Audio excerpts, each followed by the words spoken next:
2,000 ರೂಪಾಯಿ ದುಡ್ಡು ಕೊಡ್ರಿ. ಯಾಕೆ? ಶಾಪಿಂಗ್ ಹೋಗ್ತಾ ಇದೀನಿ ಅದಕ್ಕೆ.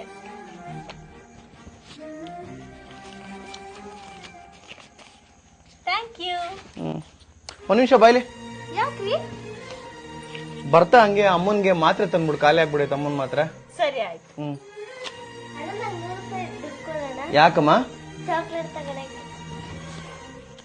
ತಗೊಳ್ಳುವ, ತಗೋ.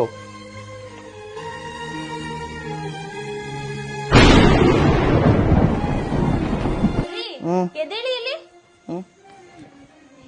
ಏನ್ರಿ ನಿಮ್ ಹಾಸ್ಪಿಟಲ್ ರಿಪೋರ್ಟ್ ಇಷ್ಟೊಂದೆಲ್ಲ ಹೆಲ್ತ್ ಪ್ರಾಬ್ಲಮ್ಸ್ ಆಗಿದೆ, ನನ್ನ ಹತ್ರ ಒಂದ್ ಮಾತು ಹೇಳಿಲ್ವಲ್ರಿ? ಏನಂತ ಹೇಳ್ಕೊಳ್ಳಿ, ಇಲ್ಲಿ ಯಾರಿಗೂನು ನಿನ್ ಕಷ್ಟ ಹೇಗಿದೆ, ನಿನ್ ಹೆಲ್ತ್ ಪ್ರಾಬ್ಲಮ್ ಹೇಗಿದೆ, ಕಷ್ಟಪಟ್ಟು ದುಡಿತಾ ಇದೆಯಾ, ಆರೋಗ್ಯವಾಗಿದ್ಯಾ ಅಂತ ಯಾರು ಕೇಳ್ತಾ ಇಲ್ಲ ಕಣೆ. ಅವ್ರು ಕೇಳಿದ್ದ ನನ್ ಕೊಡ್ಸ್ಬಿಟ್ರೆ ಮುಗೀತು.